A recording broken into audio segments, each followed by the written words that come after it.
Bonjour, bienvenue au webinaire sur l'intelligence artificielle et ses impacts en fait sur les parcours clients en 2024. C'est apparemment un sujet d'actualité si on en croit le nombre d'inscrits. 800, combien, Diane? 838? 838. Bonjour à tous, les 838. Les 838. On va vous recompter, savoir si vous êtes tous là avant de démarrer. Donc, ça va prendre. On va démarrer tout de suite. Donc, pas un seul jour en fait sans qu'il y ait une nouvelle actualité. Alors d'abord, est-ce que vous nous entendez? On va faire un petit test, sondage. s'il vous plaît. Est-ce Dites-nous que dans le vous chat. savez vous servir du chat? Oui, Charles, bravo, le premier. Vous nous entendez? On a vu en fait des petits webinars sur lesquels il y avait des petits soucis de son. Ok, tout va bien. Donc, bonjour à tous. Je vois que l'audience monte, 800 inscrits. On n'a pas encore tout le monde. Donc, on va chauffer la salle. Pas un seul jour sans qu'une nouvelle application apparaisse dont on voit les bénéfices, de la créativité, l'automatisation au domaine médical, plein de statistiques qui sortent sur le sujet, des impacts sur les métiers qui sont plus ou moins alarmistes. On va faire le point. On s'est aperçu que le sujet était assez peu traité encore sur les impacts parcours client. Je vais couper ma messagerie. Sur les parcours clients et sur l'expérience client. Et pourtant, ça impacte pas mal ces métiers-là et les métiers du marketing. Donc, on prend le lead sur le sujet. On ne va pas pouvoir traiter tous les sujets. On a fait les choix avec Diane en termes de sommaire. On va voir ça. Parce que le sujet est vaste, même si on le focalise sur les parcours et l'expérience en spécifique. On va faire des zooms et on va vous permettre d'éclairer votre route. Notre volonté, c'est de bien voir les opportunités qu'il y a. Il y aura un avant et un après qui va se passer progressivement.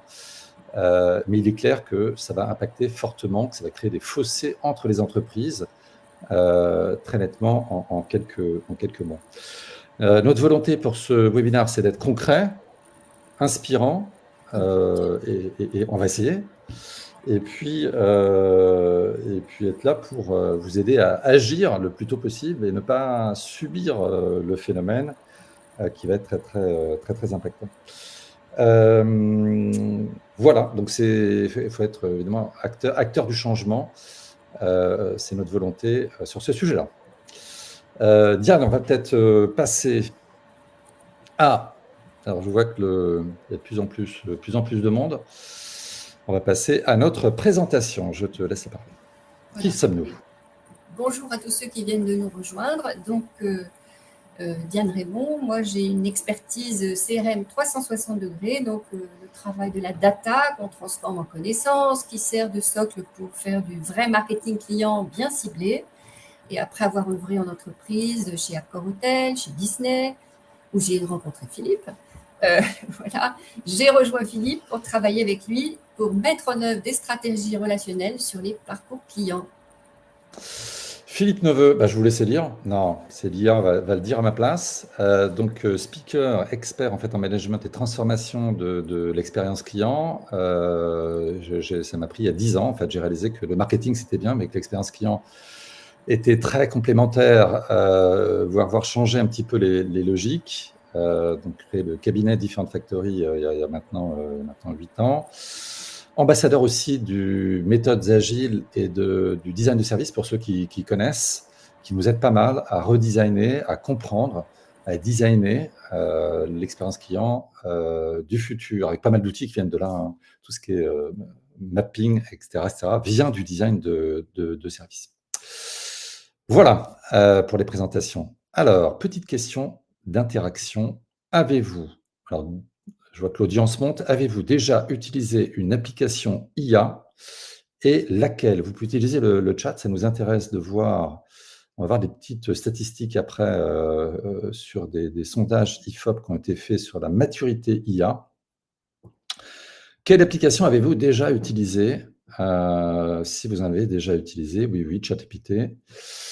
Mais ChatGPT, grand succès de ChatGPT en quelques mois avec la version Adobe, oui, non. DALL-E, on va avoir une image qu'on a fait avec DALL-E. On lui a demandé en fait de faire une représentation de l'expérience client et de ses impacts dans une famille. Vous allez voir ce que ça donne en quelques secondes, c'est très impressionnant. Midjourney, donc images, texte, agrégation, Copilot, Microsoft, Bard, Google, ils sont tous là, les grands de l'IA, ChatGPT, Photoshop, ça je ne l'ai pas encore fait, ça doit être sympa aussi. Sur Photoshop, oui c'est vrai, ils le font aussi, Midjourney, idem, je crois qu'idem c'était une IA, idem, mais non. Ok, il y a quand même une grande majorité de grands. Canva aussi, oui, on a utilisé ce Canva. Incroyable sur Photoshop, oui. Ok, à essayer, Copilot. Ok. Ça donne un petit peu la température sur le sujet. Qu'est-ce que fait différentes factories? Je vois que ça continue. On regarde Miro, d'accord. Effectivement, Miro, pas mal. On fait de la transformation sur la customer centricity, du management du customer feedback. Ça impacte beaucoup tout ce qui est customer feedback, on va le voir. On fait de l'écoute de comptes stratégiques aussi. En B2B, on s'occupe de stratégie de différenciation client, de conception de cartographie et de parcours cible, design d'offres de services. Elles vont être impactées par l'IA très, très fortement, toutes les offres de services. Tous ceux qui sont dans le service, posez-vous la question de quel est l'impact. Et tout ce qui est posture client. Parmi nos clients, on a des grands et des petits. On touche un peu à tous les secteurs. On a commencé dans la téléphonie et puis avec des Bouygues Télécom, Orange, etc., etc. Puis on est aujourd'hui dans pas mal de secteurs, mutuelles, banques, plein d'autres, et notamment la santé, pas mal en fait ces derniers temps, et les ESN. On accompagne aussi des ESN sur ces sujets-là. Un petit appel. Merci de donner votre temps, 30 secondes pour une évaluation sur Webikeo à la fin. Nous, on se nourrit de ça et on aime bien les évaluations positives et moins positives, mais plutôt positives en fait. Pour faire marcher notre IA. Alors, agenda de cette matinée, si vous voulez bien. Donc, est-ce que 2024 va être une année charnière pour l'IA? Quelques mots sur les enjeux de cette arrivée massive qui va vraiment bousculer notre façon de faire. Ensuite, on va regarder rapidement quels impacts les IA ont sur l'expérience client, comment ça va se traduire en termes de dimension sur le parcours. Philippe va nous présenter la révolution du parcours de A à Z, comment l'IA intervient à chaque étape du parcours. Et puis, une fois le constat posé, bien sûr, la question c'est qu'est-ce qu'on fait, comment on s'empare du sujet. Et donc là, on voudrait vous proposer 3 pistes très concrètes. Petite question, je vois qu'il y a une personne qui demande si le live est commencé. Donc tout le monde nous entend apparemment. Est-ce que vous voyez bien les slides? Oui. Petite question dans le chat, vous pouvez nous répondre. C'est Camille. Bon, ouais. Camille, je ne sais pas. Oui, bon, ok, parfait. On y va. Alors, on a juste marqué deux chiffres qui nous semblent vraiment interpellants. C'est, on va dire, deux responsables d'expérience client sur 3 prévoient d'intégrer les IA génératives sur leur point de contact d'ici 2 ans. Donc ça, c'est très bien. La question, ça va être comment on va faire. Et face à eux, il y a déjà 590 startups françaises qui se sont emparées du sujet. Donc, c'est un chiffre quand même assez édifiant. Et c'est super, ça ouvre des bonnes perspectives. Pardon, j'étais en train de noter les IA que je ne connaissais pas. je me renseigne aussi. On apprend tous les jours. On apprend. L'IA, quels enjeux en 2024? Alors, on parle de beaucoup de choses. Il y a des nouvelles sémantiques qui sont apparues. Évidemment, on vous invite à... Alors, on voulait faire un récap, mais on ne va pas avoir le temps de faire une formation sur l'IA. On parle beaucoup d'IA générative, prédictive, évidemment, machine learning, deep learning, agrégation de contenu, de large language model, LLM. Tout ça, c'est des nouveaux mots qu'il vaut mieux s'approprier assez rapidement, d'automatisation, chatbot, réseaux neuronaux. Tout ça, c'est un nouveau langage. Donc, quand on parle d'IA, en fait, il serait plus juste de parler des IA, puisqu'il y a plusieurs technologies en fait, derrière tout ça, en fonction des applications. Et on va découvrir une partie d'entre elles. On voulait parler en fait, sur les enjeux de ça. Une étude en fait, qui est sortie de la part de l'IFOP, 2 chiffres à mentionner, ceux qui sont encadrés en rouge. 64% des Français estiment qu'il va y avoir une révolution industrielle Donc, il y a une prise de conscience qu'il va se passer quelque chose. Les 3/4 des Français interrogés par l'IFOP. Le deuxième chiffre, c'est que 45% des 18-24 ans ont déjà utilisé l'IA générative. Ils ne sont plus que 18% sur les plus de 35. 35, c'est ça, ouais. Donc, les plus de 35 ans qui sont présents dans la salle, vous êtes probablement au-dessus de la norme. La preuve, c'est que vous êtes déjà là. Et alors, ceux qui ont plus de 40 ou 45, je vous invite à aller rapidement sur toutes les IA mentionnées. Il va y avoir probablement un décalage, une rupture générationnelle sur l'appropriation de ces outils. C'est un des enjeux. Quels sont les enjeux? Alors, on a récapitulé ici des principaux enjeux qui vont y avoir sur les parcours et l'expérience client. Les usages et les attentes, bien sûr. Changement de référentiel par rapport au temps, par rapport à la personnalisation, par rapport à la productivité. Ça va déplacer l'expérience attendue et l'expérience vécue, évidemment, avec des jugements de plus en plus accrus sur ce qu'on est capable de délivrer. Il va y avoir des conséquences sur les engagements des marques. Qu'est-ce qu'on est capable de délivrer? Qu'est-ce qu'on est capable ce sur quoi on est capable de s'engager en termes de délai, de personnalisation, d'omnicanalité? Évidemment, tout ça va déplacer les frontières de l'engagement des marques. La créativité, on l'a vu, un certain nombre d'IA impactent sur la créativité, la capacité à créer des contenus, la capacité à gérer des campagnes de manière plus ou moins automatisée et personnalisée néanmoins. Donc là aussi, vers une segmentation du bon et du mauvais, et une capacité à visualiser les choses, notamment les datas. En management, l'impact va être sur des grandes questions. Qu'est-ce qui est géré par l'humain? Qu'est-ce qui est géré par l'IA? Le rôle de l'humain doit être posé, mis sur la table. Il va y avoir des progrès sur les supports, sur les services clients. C'est quel outil je mets à disposition, quelle information, quel contenu je mets à disposition des services clients pour aller plus vite, pour une plus grande interaction, une plus grande personnalisation des contenus. Monter en compétence va être un vrai sujet sur pas mal de secteurs, le marketing, l'expérience client et les plateformes clients. Tout ça pose la question de la culture client, évidemment, à disposition. Le pilotage va être impacté avec l'analyse et l'agrégation des données, des data, notamment la voix du client sur toutes les plateformes de customer feedback utilisent déjà l'IA. La collecte de verbatim se fait via l'IA. L'analyse des verbatim ne se fait pas manuellement, elle se fait via IA. Donc, il y aura des entreprises plus en avance que d'autres sur la réactivité face à ces verbatim, à ce pilotage, et d'autres qui sont en proactivité. L'UX, le SEO sont très impactés par ça. On n'a pas le temps de tout aborder, mais évidemment, Google Analytics et puis pas mal d'applications, SEMrush et autres, utilisent déjà l'IA pour optimiser le SEO. SEO, exactement. Rentabilité va être très impactée, soyez-en conscients. La productivité va être très, très fortement impactée. Le traitement, la capacité d'automatisation et de réactivité va impacter la rentabilité sur pas mal de choses. Donc voilà, c'est court mais dense. Vous voyez qu'il y a pas mal d'impacts et d'enjeux globaux et macros sur l'expérience client.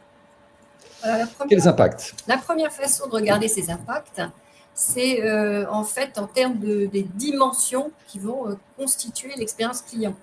Et vous savez qu'on parle depuis longtemps de cette expérience client augmentée. On essaie de l'augmenter, de l'embellir, de mettre des exhausteurs de goût, d'accélérer le service, etc. Et donc ici, avec Philippe, on voit 5 dimensions qui sont les suivantes. Donc tout ce qui est lié à l'attractivité, la fiabilité d'un produit, d'un service. Le deuxième qui est l'ultra-simplicité. La troisième qui est autour de la personnalisation et de la proactivité. Quatrième, tout ce qui est relatif à l'autonomisation en fait, du client, à lui donner les moyens de faire comme il veut, quand il veut. Et le cinquième, bien sûr, le temps réel. Voilà. Alors évidemment, toutes ces dimensions, elles sont souvent conjuguées dans les différentes mises en œuvre. Ici, on va se donner une illustration par dimension et on va regarder tout de suite l'attractivité.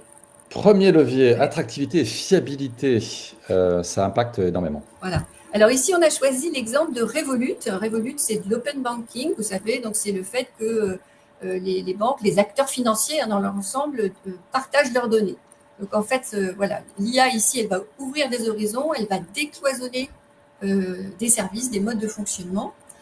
Et donc, ça permet de penser des nouveaux services. Donc, ici, Revolut me propose, en fait, de m'aider à gérer mes différents abonnements. Vous savez qu'on est tous abonnés plus ou moins consciemment à des tas de services, que ce soit Netflix, Amazon, des logiciels d'aide comptable ou autres. Des fois, on est même abonné par nos enfants. Souvent, on se retrouve embarqué. Oui, ça peut arriver. Voilà, c'est assez désagréable quand on reçoit la facture. Et souvent, on prend un service à l'essai, puis on oublie de mettre fin à l'essai. Donc, on est embarqué dans un abonnement pour l'année. Donc ici, on a un vrai point de douleur exprimé par les clients que l'IA permet de transformer en service, un service qui est donc attractif. Et il est attractif parce qu'évidemment, il va me permettre de faire des économies, mais surtout, c'est parce que c'est fiable. Les datas sont fiables. Donc, on a des sources internes et externes qui sont garanties par des processus très, très sûrs, très sécures.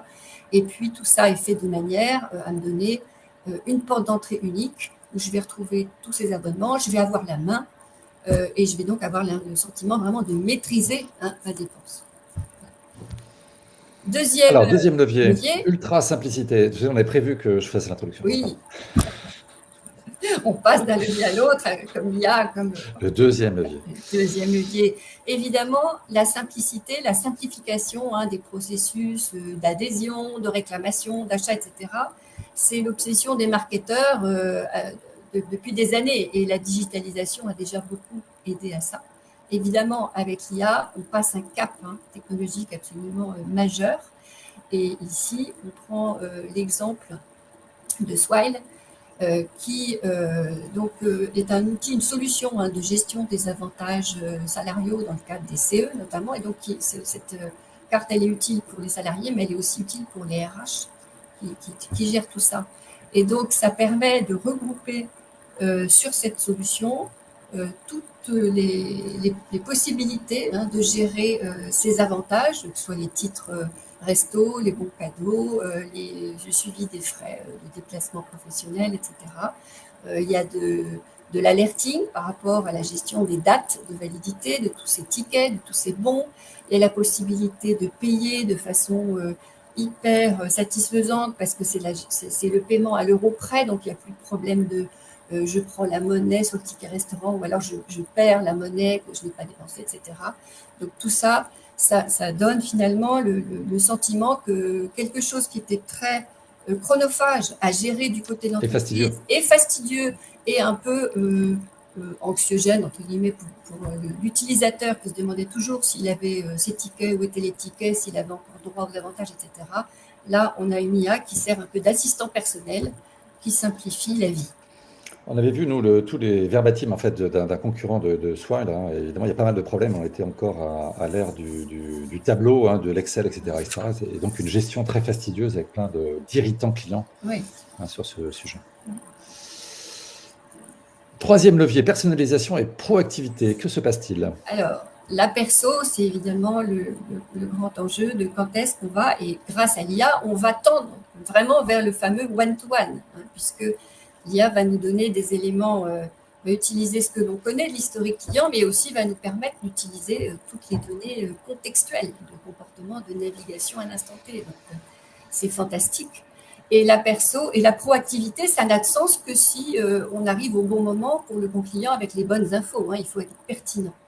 Donc là, on a un exemple avec Proofstation, qui est une start-up qui, en fait, a créé une nouvelle place de marché en proposant un nouveau service ici sur un parking d'un hypermarché, en proposant au client en fait d'évaluer son véhicule.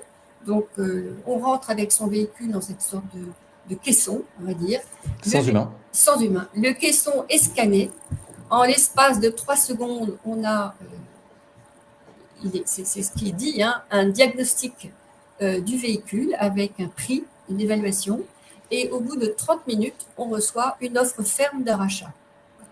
Donc ça, c'est quand même extrêmement intéressant parce que la validité de cette évaluation, elle est parfaite, je dirais.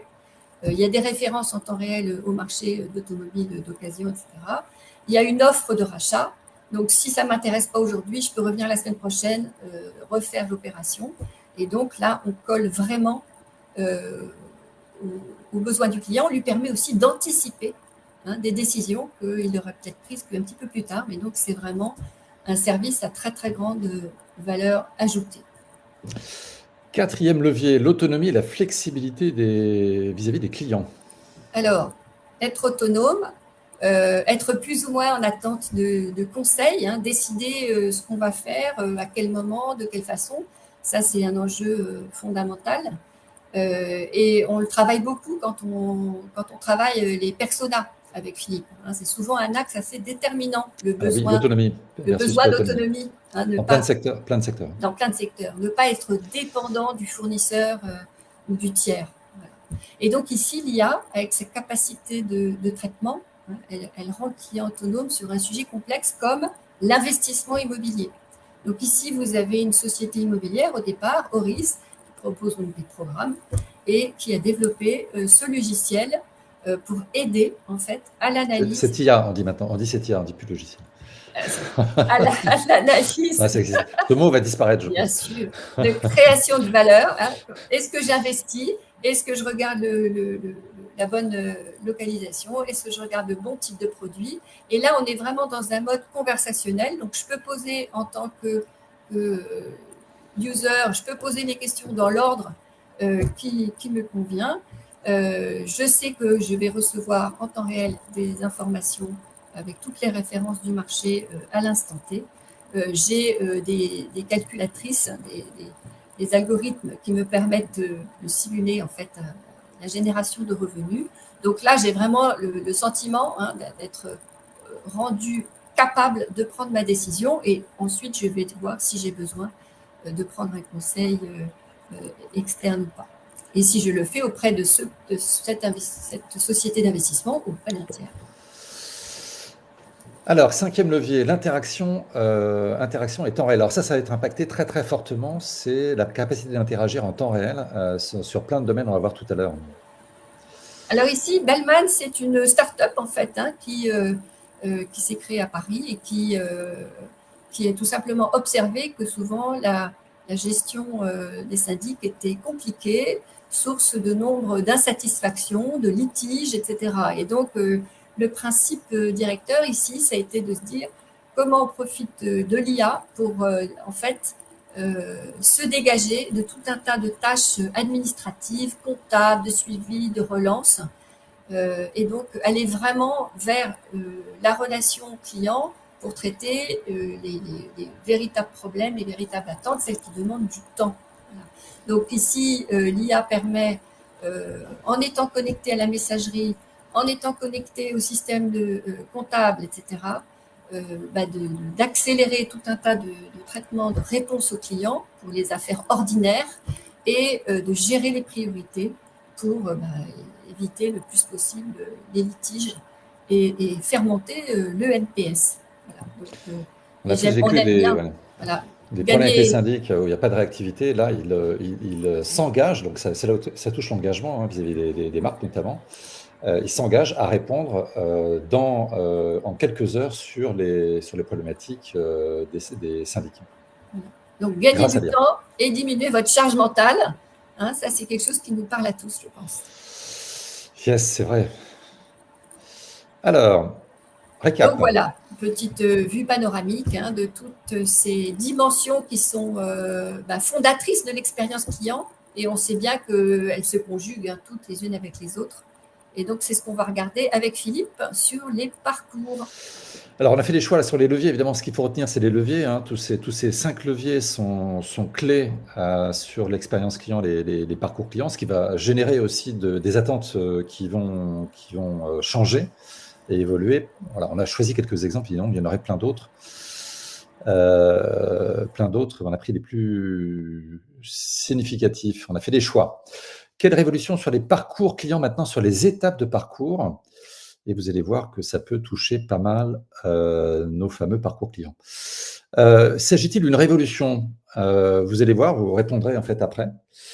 On a pris un parcours un peu type donc de la découverte, information et comparaison sur les offres, achats, consommation et services, et puis dernière étape, l'engagement et la recommandation. À votre avis, quel est l'impact sur les différentes étapes de parcours client? Est-ce que ça touche certaines étapes? Certains le voient déjà par rapport à leur métier, leurs préoccupations.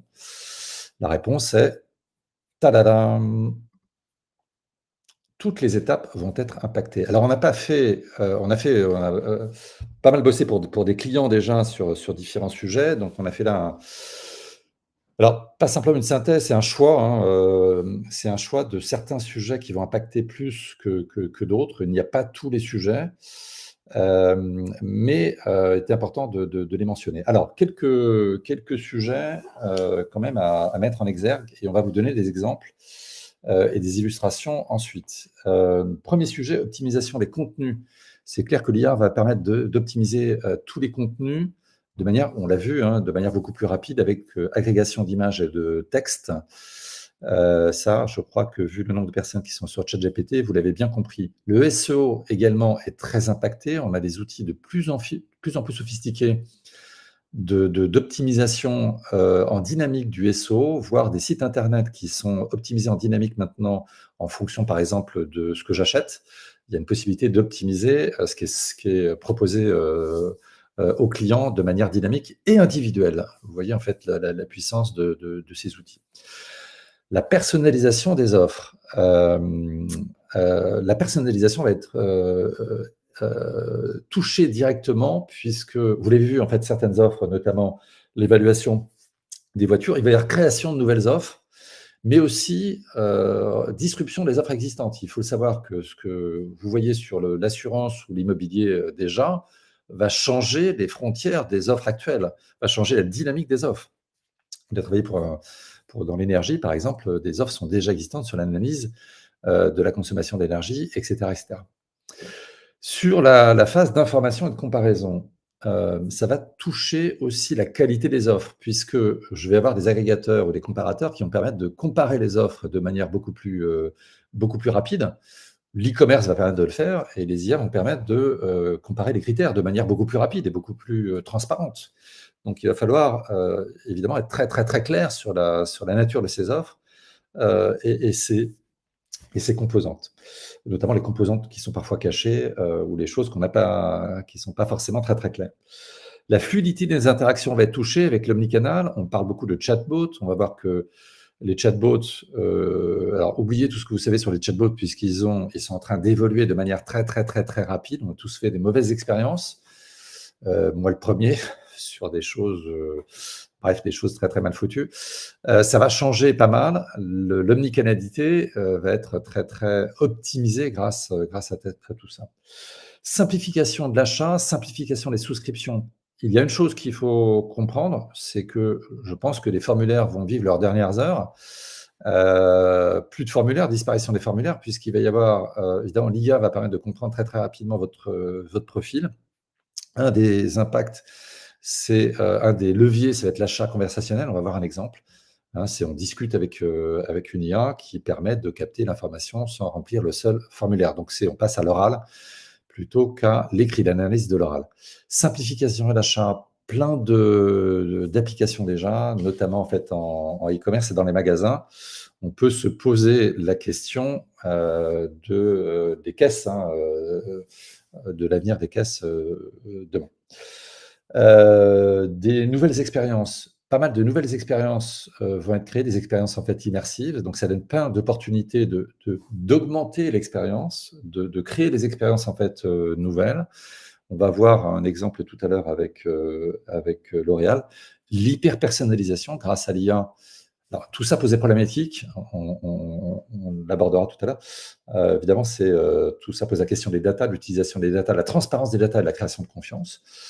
Mais il y a le potentiel, à partir du moment où on est respectueux de tout ça, il y a un potentiel en fait pour le faire de manière responsable. Pilotage de la voix du client est très impacté par ça. Il y aura probablement ceux qui pilotent et ceux qui ne pilotent pas la voix du client, qui sont conscients hein, qui ont une possibilité d'avoir accès en fait à ces outils et qui l'auront mis en place, et de suivre en direct les verbatims et la température, d'être en réactivité ou en proactivité par rapport à la voix du client et d'avoir des nouveaux insights pour créer des nouvelles offres ou autres. L'expérience collaborateur, il ne faut pas l'oublier, elle sera impactée aussi, l'expérience collaborateur. Pour ne citer qu'un seul sujet, c'est tous les outils qu'on mettra à disposition des plateformes clients. Il va y avoir une possibilité de suivre, à partir du moment où je me connecterai sur mes outils, de voir probablement beaucoup de choses sur les clients dans un avenir proche. Enfin, c'est déjà en place. Le profil du client, son parcours et ce qui est déjà en place dans pas mal de boîtes, c'est les contenus, des contenus pour pouvoir répondre aux clients de manière la plus pertinente et la plus personnalisée possible. Donc, ça va fluidifier pas mal le métier des personnes en fait, qui sont en relation clientèle.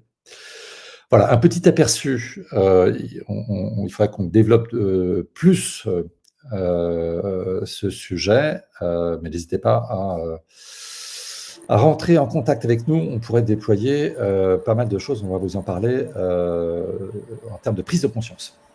Alors, Philippe, on prend un premier exemple avec Limonade. Comment on développe une expérience ultra fluide, mais humanisée. Alors, limonade pour les bilingues veut dire limonade. Non, ça c'est dit. On n'a pas besoin d'IA là encore, tout va bien. Limonade, assez impressionnant. Allez voir les tutos sur le net et sur YouTube. Les limonades, en fait, permet de faire une... Alors, vous avez un petit chat là que vous voyez.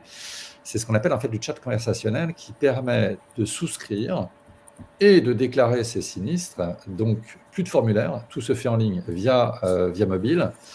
Je parle en fait à un agent conversationnel, donc qui est humanisé, hein, voilà, et qui permet de capter dans la conversation à la fois vos coordonnées, vos problématiques, ce sur quoi vous voulez être rassuré. Donc, c'est une souscription via cette IA, traitement du langage naturel. Hein, donc, c'est des modèles en fait d'agrégation qui permettent de comprendre en fait le langage humain et l'analyser. L'information est analysée en fait en temps réel et l'IA va permettre à la fois d'analyser le risque puisqu'il pose des questions au fur et à mesure sur la nature des biens à assurer et la nature et le montant, etc., la localisation de la personne, de faire les stats évidemment derrière, et en même temps de fabriquer l'offre de manière personnalisée, lui proposer en fait une offre. Donc tout ça se passe en quelques minutes, c'est extrêmement fluide, c'est très impressionnant, pas d'attente, pas de formulaire, et tout ça est assez bluffant. Donc allez voir sur YouTube, vous verrez en fait une vidéo. Ça touche pas mal d'étapes sur le parcours client. Vous voyez en fait une petite infographie au-dessus de automatisation, de petits textes, toutes les étapes de parcours client que ça touche. Ça touche à la fois, je me suis fait des petites notes, la personnalisation des offres, la simplification d'achat, la simplification des interactions et des processus derrière, hein, puisque je n'ai plus tout un tas de processus pour dire quelle offre est à valider. Évidemment, j'ai une hyper personnalisation, puisqu'il y a une personnalisation en fonction de la personne, de son lieu d'habitation, etc. Deuxième exemple. Alors celui-là, ouais, vas-y. Voilà. Lancôme qui appartient à quelle société? L'Oréal, bien sûr. L'Oréal. À la création de l'expérience. Alors celui-là, mine de rien, il va vous paraître peut-être superficiel ou il ne l'est pas pour différentes raisons. C'est qu'ils ont fait très très fort là-dessus et beaucoup plus fort en fait qu'il n'y paraît. L'Oréal, c'est du produit. Donc, ce sont des produits de beauté, des produits dermatologiques, des produits de coiffure, etc. Là, le principe, c'est donc une base de données. Derrière, je crois qu'il y a 35 000 photos. Si une personne de l'Oréal pourra me corriger. Derrière, en base, donc c'est du deep learning. On a la possibilité de se prendre en photo, d'envoyer ces photos donc à Lancôme. L'IA analyse et compare par rapport à sa base de données. les recommandations en fonction du besoin et de la requête. Et en quelques minutes, vous avez un profil qui est créé et des recommandations de produits de beauté, de produits dermatologiques ou cosmétiques. Donc tout ça et se fait en fait dans l'espace de quelques minutes. Ça n'aurait pas été possible, évidemment, via un humain. Qu'est-ce qu'il y a derrière tout ça? Il y a une constitution à la fois d'une base de données dermato, donc avec du deep learning qui va permettre d'apprendre, hein, puisque l'IA va s'auto-challenger en ayant une base de plus en plus importante de photos pour donner des résultats de plus en plus pertinents. Donc ça, évidemment, c'est une richesse pour Lancôme et pour L'Oréal. La deuxième chose, c'est qu'il se constitue, n'oubliez pas que L'Oréal produit, qui dit produit, vente chez des distributeurs qui ne leur appartiennent pas. Donc c'est de la vente indirecte, hein, comme dans l'alimentaire, etc., etc. Et d'un seul coup, là, je crée un service avec un lien avec le client et donc la possibilité de créer une base de données client. Vous voyez la puissance de tout ça. Donc, ils sont passés du produit au service, à la constitution d'une base de CRM et potentiellement en fait, de relations clients avec une création de valeur. On lira tout à l'heure les commentaires, c'est difficile de lire en même temps. Diane, il y a des petits commentaires. J'ai noté quelques questions déjà. Ça touche quoi? Chez L'Oréal, ça touche, alors c'est très très malin, parce qu'il touche à la fois la création d'une nouvelle proposition, la fluidité des interactions, évidemment c'est beaucoup plus fluide, achat conversationnel aussi, parce que potentiellement, évidemment, c'est une sollicitation à l'achat. J'ai une base de données, je peux envoyer en fait des messages personnalisés, hyper-personnalisation, évidemment, ça touche à un programme potentiel de fidélisation qui... sur une matière et du contenu qui est très personnel. Troisième exemple, ça c'est notre start-up. Alors, on a fait une mutuelle. On a créé une start-up qui n'existe pas, qui est fictive. Et on s'est dit, alors plutôt que de donner des exemples qui existent, on s'est dit, réfléchissons à ce que ça pourrait donner si on avait une start-up mutuelle qui s'appelle Human. Donc, on a créé un logo avec l'intelligence artificielle. Oui, c'est du machine learning, oui, effectivement, c'est derrière L'Oréal. Et on a travaillé sur, mais qu'est-ce que ça pourrait changer l'IA dans une mutuelle si on utilisait l'intelligence artificielle de manière responsable, évidemment, vis-à-vis des données. Donc tout ça est soumis, évidemment, à respect de l'utilisation des données, chose très importante, des données de santé. Donc on précise que tout ça serait soumis à ça. Et on a fait un petit parcours cible pour voir quel serait le parcours de l'avenir. Alors, il semblerait que certains sujets soient évidemment déjà sur la table, probablement. Découverte. Collecte et analyse de données santé. L'agent conversationnel permet d'identifier les facteurs de risque. Je me connecte en fait à la mutuelle Human, je donne en fait un certain nombre d'indications et d'informations. J'ai une évaluation en fonction de mes données santé collectées, pas connectées, des facteurs de risque sur ma santé. Profilage des adhérents, information et comparaison avec d'autres mutuelles. L'IA crée un profil santé, me crée un profil, me fait une restitution et me fait une offre personnalisée avec des besoins en prévention, me sensibilise en fait sur le fait que j'ai un certain âge ou que j'ai des facteurs de risque ou des créations de contenu parce que j'ai signifié que j'étais plutôt intéressé par des problématiques de vision d'enfants ou autres. L'achat, j'ai une recommandation de programme personnalisé. La souscription se fait fonction du profil santé choisi. J'ai un agent conversationnel, j'ai une discussion, je n'ai plus de formulaire. Et on me propose dans mon offre du coaching, des conseils sur la nutrition, puisque j'étais intéressé par ça, ou la gestion du stress. Il y a potentiellement des facteurs de risque avec des risques cardiovasculaires qui peuvent être détectés.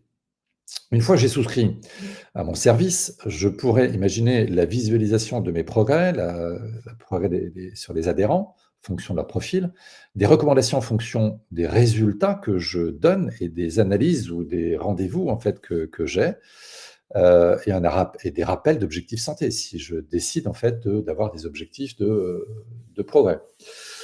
Je peux avoir une option servicielle qui serait la prévention des pathologies du type, alors pathologie, attention, l'hémimaternité, ce n'est pas une pathologie, mais du type de cas spécifique, diabète, suivi maternité, qui pourraient être des options spécifiques suivies par l'IA. Engagement avec des rappels d'analyse, de choses à faire, ou de conseils. L'engagement au final, ça serait, Human pourrait fournir un bilan annuel, c'est rarement fait aujourd'hui dans les mutuelles, c'est fournir un bilan annuel, ça se fait dans d'autres secteurs, pour valoriser toutes les prestations de l'année, rappeler tout ce que vous avez fait en fait pendant l'année, vos données, en fait, une analyse de vos données, et éventuellement vous proposer pour les marketeurs une couverture supplémentaire, puisque j'aurais pas totalement optimisé ma couverture. Vous voyez en fait qu'à travers cet exemple, ça dépasse pas mal les lignes sur pas mal de choses sur le parcours client. Voilà, d'ailleurs, on va, je pense, avec Diane, lancer une start-up qui va s'appeler Human dans les mutuelles dans les prochains mois. Projet 2024. Voilà tout ce que ça touche. Ça toucherait à notre évolution de parcours client sur les mutuelles, avec notre petite IA qui nous aiderait à faire pas mal de choses. On a fait un petit exercice, on a demandé à Dali, alors c'est juste pour le fun, c'est pas pour la représentation, mais en quelques minutes, voire secondes, qu'est-ce que Dali répondrait à: peux-tu me montrer en fait quels seraient les usages possibles de l'IA dans une famille, avec une famille, en montrant chaque pièce? Alors ça n'a pas une valeur d'exemplarité, d'abord on peut se poser la question de est-ce qu'il vaut mieux être connecté ou pas, mais c'est la puissance des outils de l'image. Voilà ce que nous sort Dali en quelques minutes. Vous l'aurez dans les slides qui seront transmis post-webinaire. Je réponds à la question, j'en profite. Oui, il y a plein de questions avant ça. Qu'est-ce qu'on retient? Donc, on a compris qu'il y a évidemment, ça transforme radicalement, profondément, à la fois l'expérience perçue par le client et celle qu'il attend. Le niveau d'exigence va continuer de monter en flèche. Cette IA générative, selon qu'on l'utilise ou pas pour personnaliser les expériences de nos clients, elle va créer des fossés immenses entre les entreprises. Donc, attention à ne pas se laisser dépasser. Il faut prendre le sujet en main. C'est maintenant. Et puis, oui, et ça ressort déjà dans des questions, et c'est évident, et nous posons les mêmes questions. L'IA pose une problématique fondamentale en termes de transparence, d'éthique. Donc, il faut se poser les questions et il faut établir une sorte de contrat de confiance en disant qu'est-ce qu'on fait des données, comment on les utilise, qu'est-ce qu'on ne fait pas, etc. À la fois vis-à-vis des clients et des collaborateurs. Et donc, pour intégrer l'IA dans nos processus, il nous faut vraiment travailler sur la vision claire des parcours clients cibles, c'est-à-dire où est-ce qu'on veut aller, qu'est-ce qu'on veut mettre en œuvre, et il faut travailler l'engagement émotionnel des clients. Si on n'emmène pas les clients d'un point de vue émotionnel, ce qu'on mettra en œuvre avec l'IA ne marchera pas. Ouais. Je fais des commentaires en fait dans le fil. Oui, alors il y a différentes uniformisation des cerveaux, c'est clair. C'est-à-dire que, en fait, globalement, le niveau de conscience va aller en s'accélérant puisque tout le monde peut avoir accès à ces outils, consulter pas mal de choses pour s'améliorer, s'augmenter. Et du coup, ça va challenger chacun de nos métiers pour dépasser le niveau du standard en fait sur l'expérience client, sur le parcours client qui va se normaliser en fait. Donc ça pose la question de effectivement comment se singulariser par rapport à tous ces outils. Philippe, il nous reste 1 minute 30 par rapport à l'horaire. Donc, alors, nos actions, et on prendra toutes les questions après. On prend toutes les questions après, voilà. Mais c'est vrai que ça aurait nécessité presque 2 heures en fait sur le sujet. Comment agir? On voulait vous parler de trois choses et on répond aux questions juste après.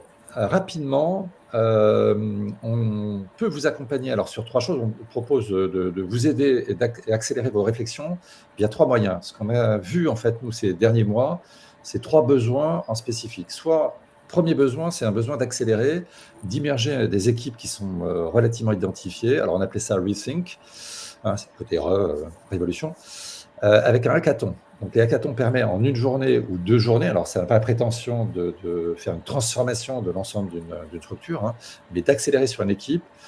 La maturité sur ces sujets-là, donc de sensibiliser sur les impacts que ça peut avoir sur l'expérience et sur les parcours clients. On rentre un peu plus dans dans le vif du sujet qu'aujourd'hui. Et puis après, d'évaluer, de prioriser les opportunités possibles en repartant en fait d'une logique de parcours, en faisant des choix, en aidant à prioriser les équipes sur là où on veut aller par rapport au potentiel. La deuxième offre, on appelait ça Reshape.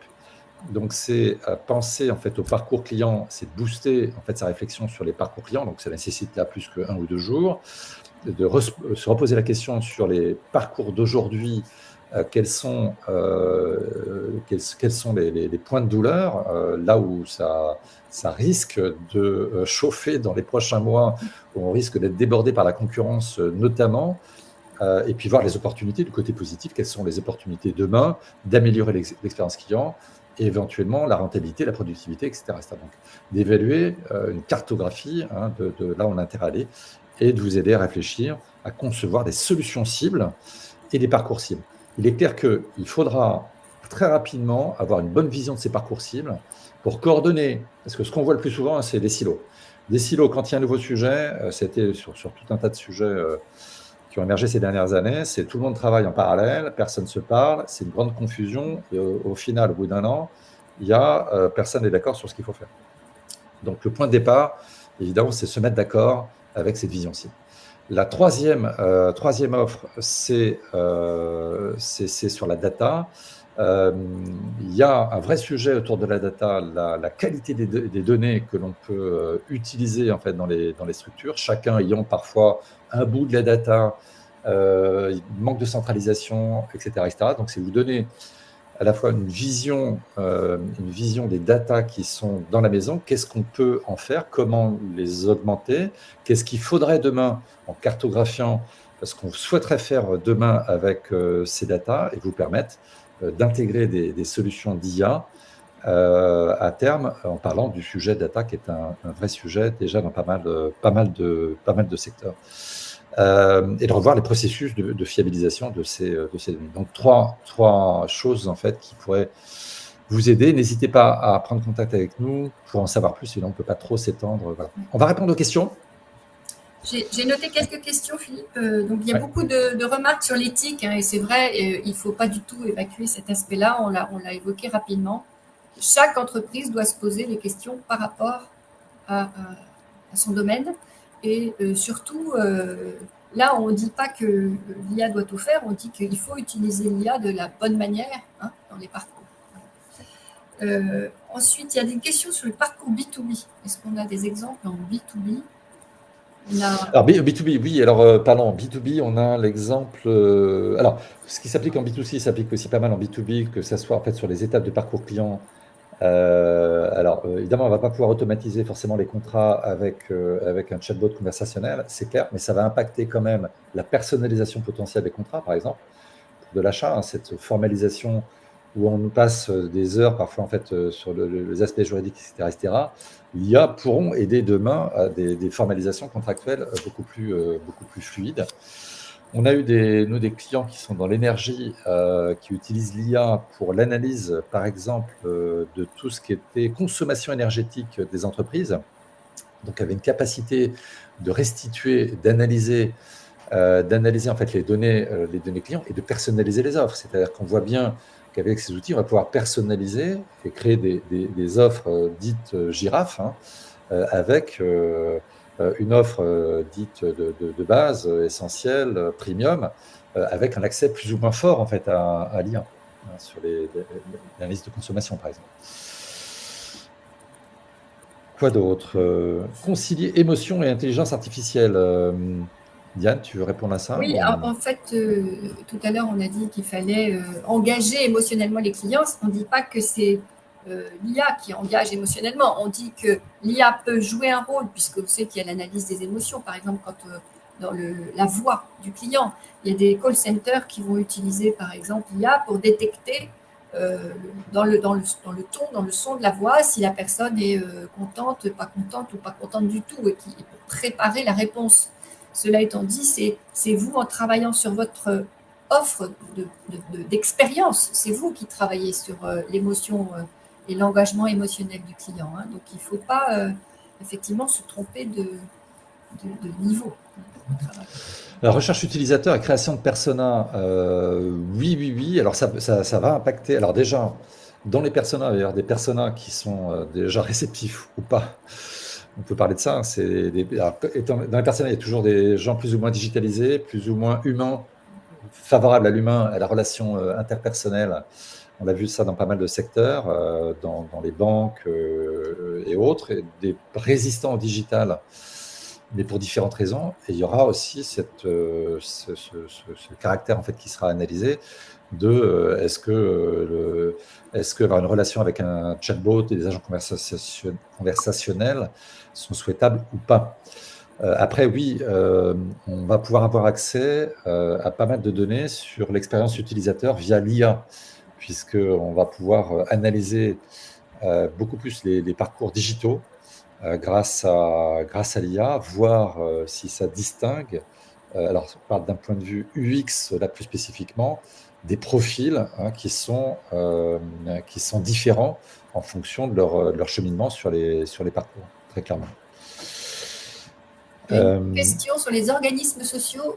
Ont-ils en perspective d'utiliser l'IA pour améliorer l'expérience de leurs clients? Je pense, hein, oui, c'est certainement déjà dans les tuyaux. Oui, c'est clair. C'est clair. Des questions. Dérives potentiellement induites par les discriminations en fonction de l'état de santé. Oui, c'est clair que je vais faire très attention à la santé. C'est très, très surveillé. Vous savez que les datas sont très surveillés dans la santé, sans rentrer dans le détail, puisqu'on travaille nous, pour des laboratoires. Les grands laboratoires, effectivement, tout est extrêmement surveillé là-dessus.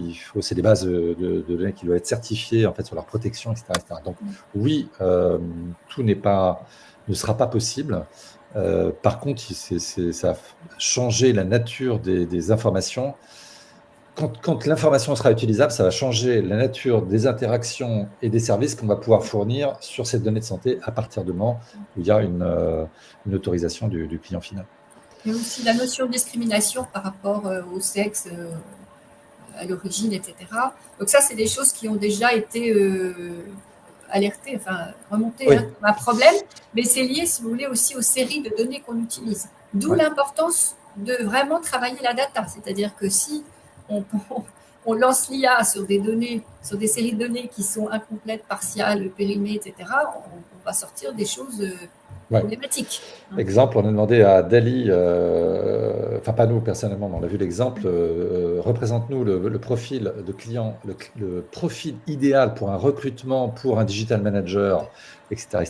Et l'IA a sorti 3 hommes, tous beaux gosses. J'ai vu ça récemment, et une fille. Donc, on peut se poser la question, effectivement, de la discrimination.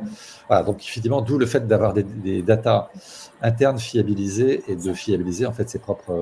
Parce que la machine learning apprend sur lui-même. Hein, donc, plus il est nourri, plus il propose des nouveaux... Sur les 841 inscrits, combien d'IA dans le chat? C'est-à-dire... Je n'ai pas compris la question, Thomas. Dans le chat, des questions sont réelles. Hein. Il n'y a que des vrais champs. Oui, c'est vrai qu'on pourrait faire des personnes fictives qui viennent des faux inscrits. Non, en fait, tout le monde n'est pas venu, mais effectivement, c'est tous des inscrits.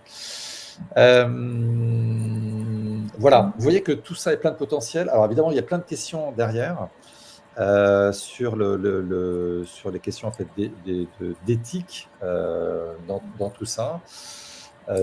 Évidemment, c'est comme tous les sujets, c'est comme le digital. Il faut prendre les choses comme une opportunité en faisant très attention évidemment à ce qu'on fait et pas s'embarquer de manière non responsable. Isabelle est très réelle, d'accord. Vous êtes tous réels, hein, je crois, mais il y a encore 200 personnes bien réelles. Nous aussi. Enfin, quoique. Diane. Oui, si, c'est moi. Est-ce que tu n'es pas une IA, toi? Je ne sais pas. Tu es peut-être une IA, en fait. C'est peut-être 2 IA qui se parlent, en fait. 2 IA se parlent. C'est dingue. Tu as l'air bien. Voyez les progrès de la technologie. Alors maintenant, on va se parler en chinois. Oui, attends, on va appuyer sur un bouton, on va vous parler en fait en chinois directement. Ou en latin, vous serez capable de parler en latin directement. Allez, on va finir sur cette note d'humour. Vaut mieux en rire. Mais il y a des IA, en fait, de traducteurs. Malheureusement, effectivement, les traducteurs ont des soucis à se faire qui sont très bluffantes. où on est capable de mimer en fait les paroles sur les lèvres en n'importe quelle langue. C'est très, très bluffant. Voilà, il faut voir les choses positivement. Saisissons les opportunités en étant respectueux et en ayant de l'éthique vis-à-vis de nos clients. Ça sera le mot de la fin, n'est-ce pas? Très bien. Hein, à moins que tu aies un mot en chinois via ton IA. Je ne l'ai pas activé. Tu ne sais pas dire au revoir en chinois, c'est ce que je vois. Konnichiwa, non, c'est bonjour. Au revoir et puis à bientôt pour de prochains webinaires prochainement. On n'a pas les sujets, mais ça va bien. Voilà. Très bonne journée à tous. Bonne Merci journée de votre à tous. attention. Au revoir.